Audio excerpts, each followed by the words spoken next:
Señor,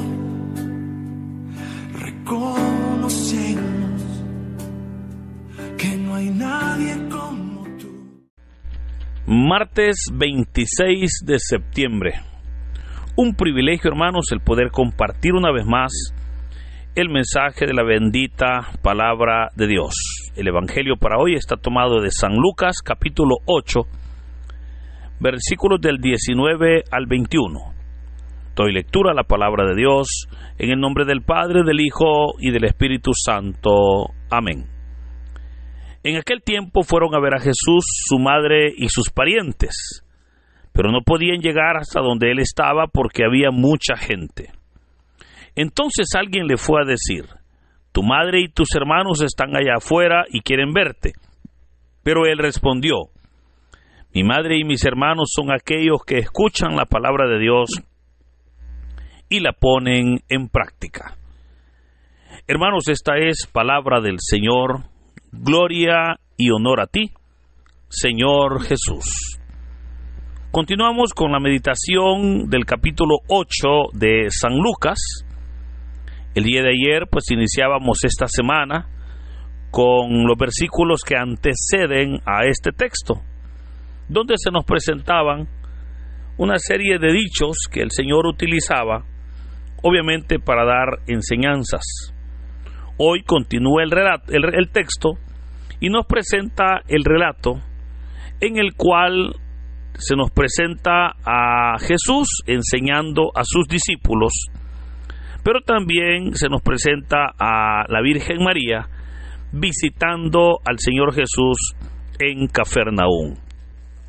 Ahora, es importante que recordemos cómo el Señor Jesús nace en Belén, pero crece en Nazaret.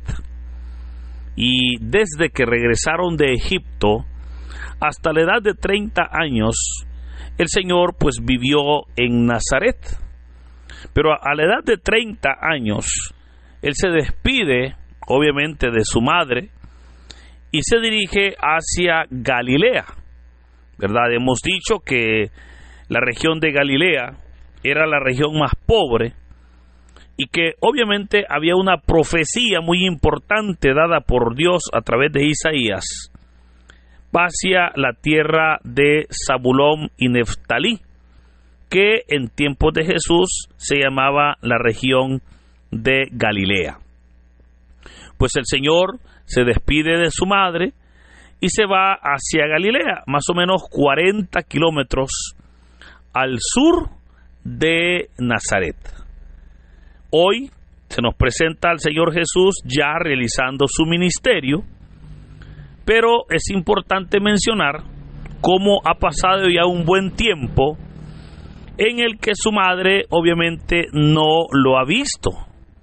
Pues este evangelio claramente nos presenta a Jesús estando en Nazaret en el capítulo 2. Pero hoy estamos ya en el capítulo 8. Aparentemente ha pasado aproximadamente un año en el cual Jesús pues no ha ido a Nazaret. Es por eso que su madre, la Virgen María, está interesada, ¿verdad?, por conocer su situación, por visitarle, etc.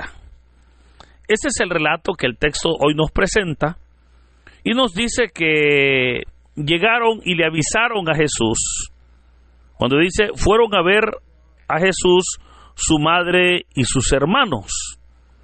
Cuando acá dice sus hermanos, quiero recordarle que este texto, hermanos, ha sido uno de los textos que muchas personas han tomado como texto de batalla para poder enseñar o para poder demostrar situaciones que la Biblia no los dice.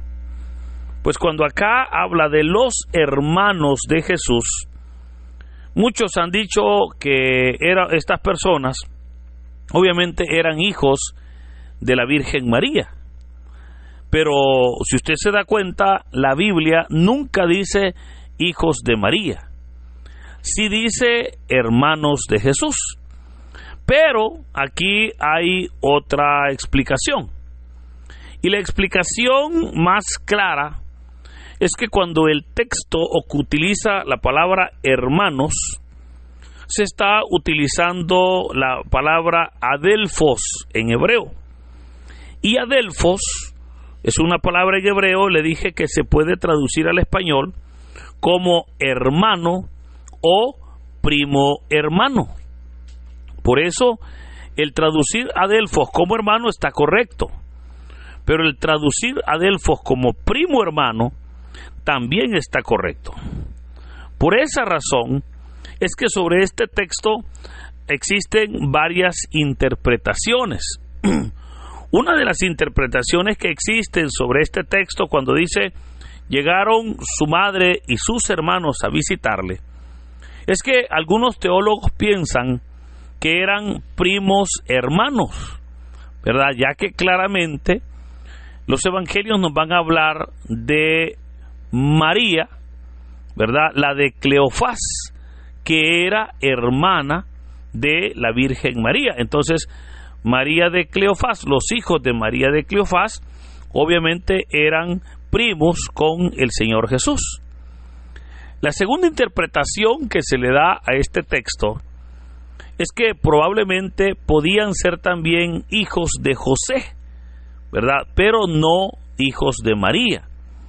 Y hay diferentes teorías, ¿verdad? Que sería largo pues entrar sobre esta explicación para poder sostener, la cual pues muchos padres de la iglesia fueron los que decretaron esas enseñanzas y esas interpretaciones. Y por esa razón es que se mantiene pues esas interpretaciones, le decía. Pero obviamente el texto solo habla de hermanos de Jesús.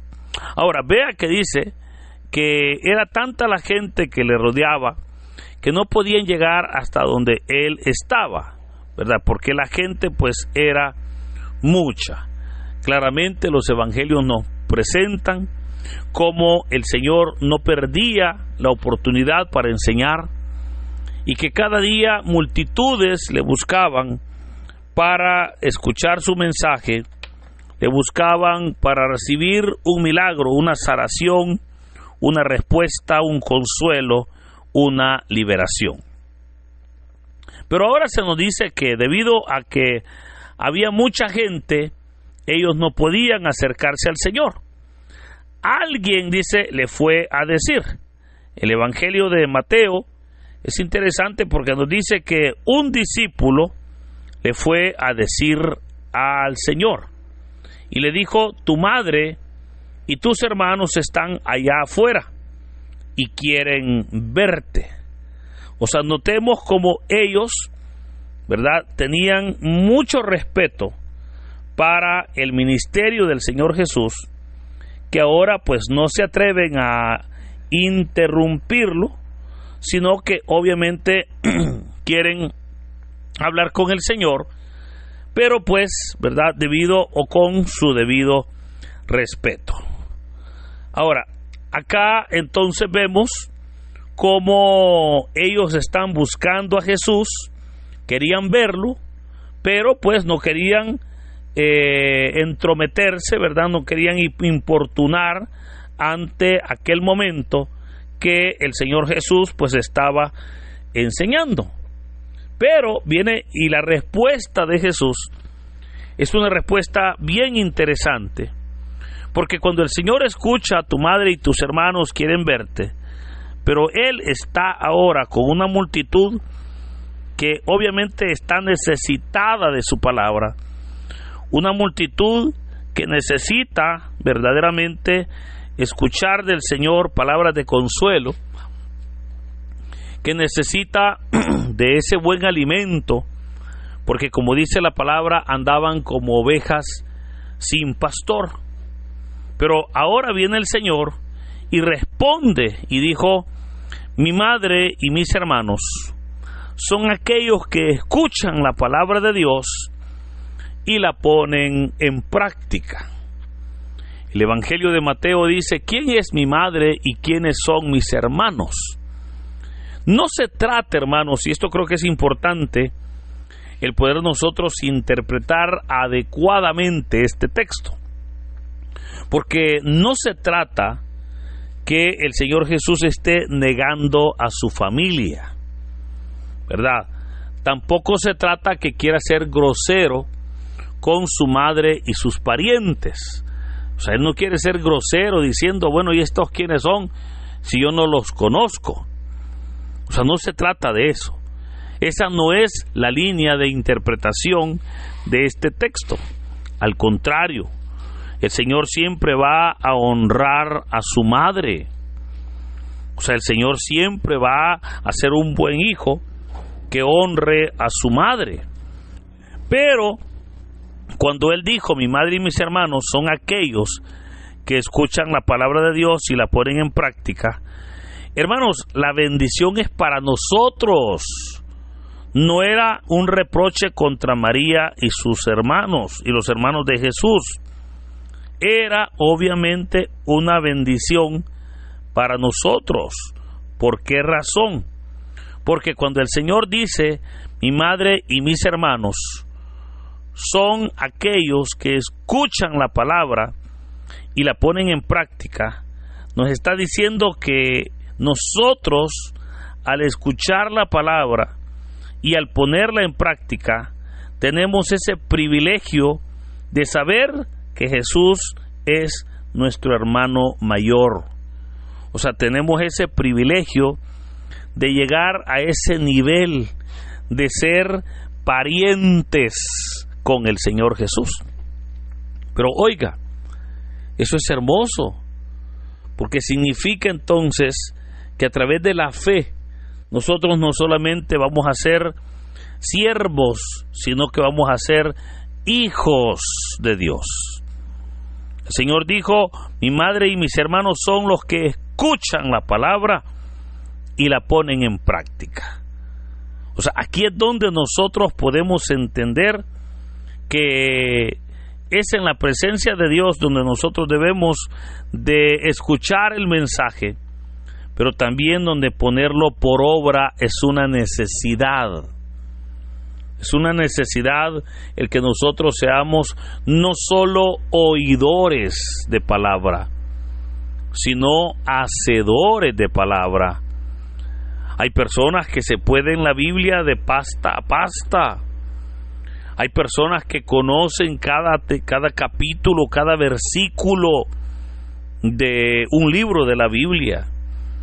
Pero ¿cuántas veces todas esas cosas, aun cuando nosotros conozcamos la Biblia, no nos permiten tener paz, no nos permiten tener solidaridad con el prójimo, no nos permite el poder tener nosotros verdaderamente ese buen testimonio, no nos ayuda a poder nosotros ser parte de la paz, de la solución y no del problema? Porque cuánta gente se conoce la Biblia, pero aún conociendo la Biblia, son personas que son personas con un corazón endurecido, son personas con un corazón resentido, son personas que guardan odio, rencor, envidia, celos, son ese tipo de personas. Pero aún hoy se nos dice que somos hermanos en Cristo si nosotros, al escuchar la palabra, la ponemos en práctica, la ponemos por obra. Eso es maravilloso, porque el ser parte de la iglesia nos da a nosotros ese privilegio de tener una segunda familia, de reconocer a nuestros hermanos en la obra de Dios verdaderamente como esos seres queridos, esos hermanos, como nosotros llamamos hermanos en Cristo, pero que Jesús respalda cuando dijo, todo aquel que escucha la palabra, ese es mi hermano y mi madre. Por eso, queridos hermanos, la invitación ante el Evangelio de hoy es para que nosotros podamos poner en práctica la palabra de Dios, para que nosotros podamos poner por obra la palabra, y toda carga, toda dificultad que esté presente en nuestras vidas, sea la misma palabra la que venga obrando, la que venga manifestándose y por sobre todo bendiciendo a sus hijos. La palabra de Dios, hermanos, nos de balde el Salmo 119 nos dice: lámpara es a mis pies tu palabra. Lámpara es para nosotros esa palabra, y esa palabra es la que debemos nosotros ahora de poner por obra, porque de esa manera adquirimos el privilegio de llamarle a Cristo nuestro hermano, y entre nosotros también nos podemos llamar hermanos, porque estamos viviendo el mensaje de la palabra. De hecho, usted sabe que no todos son hermanos, no todos somos hermanos en Cristo. Hay personas que no entienden esa frase, pero ¿por qué? Porque tristemente no practican, no ponen en práctica la palabra de Dios. Sin embargo, cuando nosotros verdaderamente vivimos la palabra, es ahí donde vamos a poder entender lo que significa el poder nosotros ser hermanos en Cristo y ser hermanos con Cristo.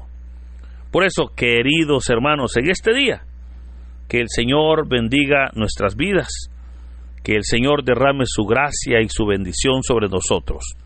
En el nombre del Padre, del Hijo y del Espíritu Santo. Amén.